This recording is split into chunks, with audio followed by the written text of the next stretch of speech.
Hello everyone, आज हम इस वीडियो में सोशल इश्यूज से रिलेटेड इम्पोर्टेंट एक्ट्स के बारे में पढ़ेंगे जो सोशियोलॉजी के डिफरेंट एग्ज़ाम्स में पूछे गए हैं, जिनके बारे में और जिनकी पूछने की संभावना भी ज़्यादा है। So let's start. पहला है prohibition of child marriage act. ये 2006 में बना था। इसका पर्पज़ है कि चाइल्ड मैरिज को रोकना।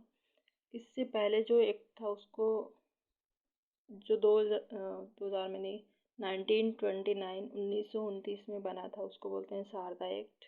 और उसके बाद जो बना है वो prohibition of child marriage act 2006। Next जो एक्ट है वो है डॉवरी प्रोहिबिशन एक्ट। 1961 में बना और 1984 में इसको अमेंड किया गया था, यानी इसको संशोधित किया गया था या इसमें संशोधन किया गया 1984 में। नेक्स्ट है स्पेशल मैरिज एक्ट। ये बना था 1954 में। इसका पर्पज़ है कि अगर कोई इंटर रिलीजन, दो अलग अलग रिलीजन के लोग मैरिज करना चाहें तो वो इस एक्ट के तहत शादी कर सकते हैं। नेक्स्ट है हिंदू मैरिज एक्ट। ये 1955 में बना था। ये अप्लीकेबल है हिंदूज पे, जैन्स पे, बुद्धिस्ट पे और सिख्स पे। तो ये 4 धर्म के लोगों पे अप्लीकेबल है और ये कई एग्ज़ाम्स में पूछा गया है कि ये एक्ट किन किन पे अब लागू होता है। तो ये किन पे अप्लीकेबल है और कब बना था, ये याद रखना है। नेक्स्ट एक्ट है हिंदू सक्सेशन एक्ट। ये 1956 में बना था और इसको 2005 में अमेंड किया गया था। तो एक जो इम्पोर्टेंट स्कॉलर जो इस एक्ट या जो इसका अमेंडमेंट हुआ था 2005 में उससे रिलेटेड एसोसिएटेड है, वो है बीना अग्रवाल। इनके एक्टिविज़्म और इनका जो काम है विमेन को लैंड राइट्स से रिलेटेड इनका काम है मेनली। और इनके एक्टिविज़्म की वजह से या फिर उनके एक्टिविज़्म का काफ़ी इन्फ्लुएंस था 2005 का जो अमेंडमेंट है उसके प्रोविजंस को सेव करने में। सो ये याद रखना है कि कौन से थिंकर्स इससे एसोसिएटेड है। नेक्स्ट है डोमेस्टिक वायलेंस एक्ट। ये 2005 में बना था। नेक्स्ट एक्ट है सरोगेसी रेगुलेशन एक्ट। ये 2021 में ही बना है। और medical termination of pregnancy act 1971 में बना था और अभी 2021 में इसको अमेंड किया है। नेक्स्ट है protection of civil rights act 1976।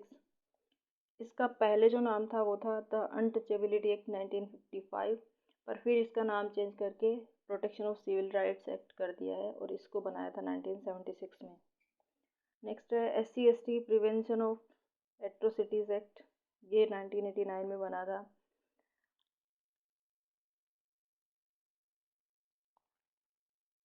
Next act है juvenile justice care and protection of children act. ये 2015 में बना और 2021 में अमेंड हुआ था। इसका पर्पज़ है कि जो इसमें जो जिन एज ग्रुप के लोग कवर होते हैं वो है 0 से 18 ईयर के, यानी 18 से कम एज के बच्चे। जो बच्चे किसी न किसी छोटी उम्र में कोई गलत काम सीख जाते हैं या फिर किसी क्राइम में इन्वॉल्व हो जाते हैं, तो उनकी केयर और प्रोटेक्शन के लिए लॉ बनाया गया था। इसके अंदर एक चाइल्ड वेलफेयर कमेटी बनाते हैं। वो फिर इसके जो प्रोविजंस हैं उनको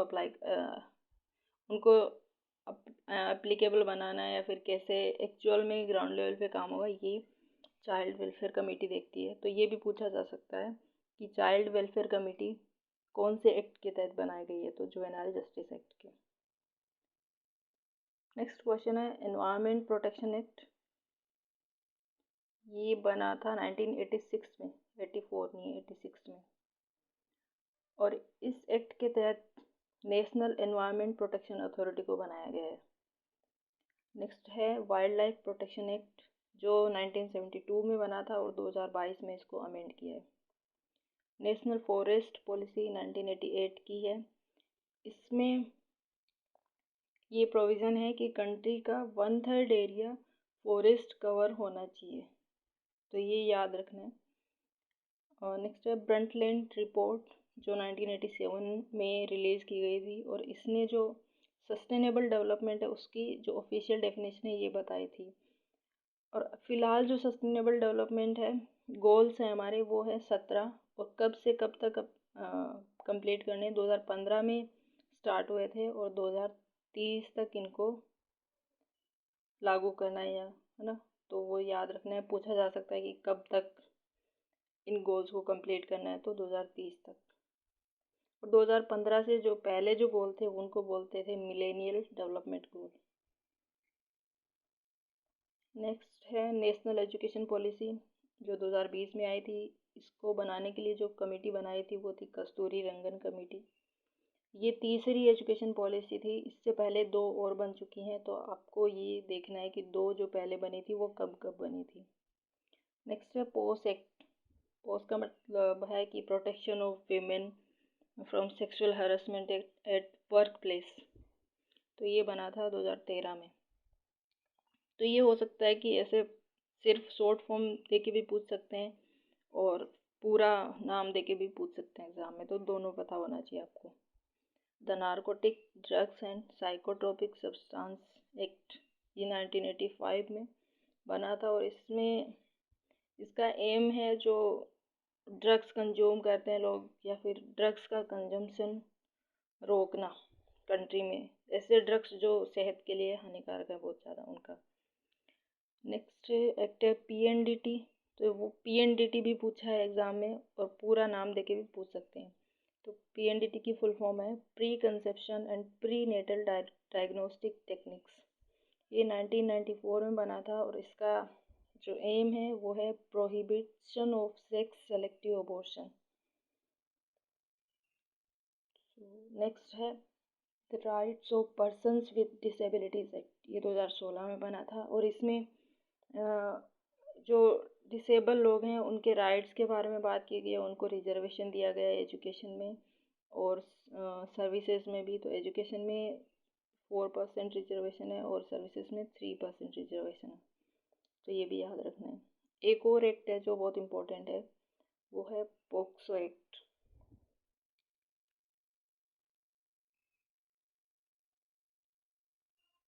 इसकी फुल फॉर्म है protection of children from sexual offences. तो ये 2012 या 13 में अप्लाई हुआ था, आप देख लेना, नेट पे सर्च कर लेना। और ये एक जेंडर न्यूट्रल लॉ है। ये जो चाइल्ड है वो किसी भी जेंडर का सबको इक्वली ट्रीट करते हैं। यानी इसमें ये एज्यूम किया गया है कि सेक्सुअल ऑफेंस बॉयज़ और गर्ल्स दोनों के साथ हो सकता है। तो ये पूछा जा सकता है कि कौन सा एक्ट है जो जेंडर न्यूट्रल है, तो वो है पोक्सो एक्ट। तो ये थे कुछ इम्पोर्टेंट और रिपीटेडली पूछे हुए कुछ एक्ट्स या पॉलिसीज़ के बारे में। इनमें भी सबसे इम्पोर्टेंट या सबसे ज़्यादा जो पूछा जाता है वो है ये सारे एक्ट्स। इनको आप मिस नहीं कर सकते, इनके बारे में आपको पता होना चाहिए। और एग्ज़ाम में बस इतना ही पूछा जाता है कि कब बना और पर्पज़ क्या है। पर्पज़ तो सबका नाम से पता चल रहा है, और किन पे एप्लीकेबल होता है तो ये तो रेयरली पूछा जाता है, इसी में पूछा जाता है। और जो हिंदू सक्सेशन एक्ट है ये भी इन 4 रिलीजन के लोगों पे ही अप्लाई होता है।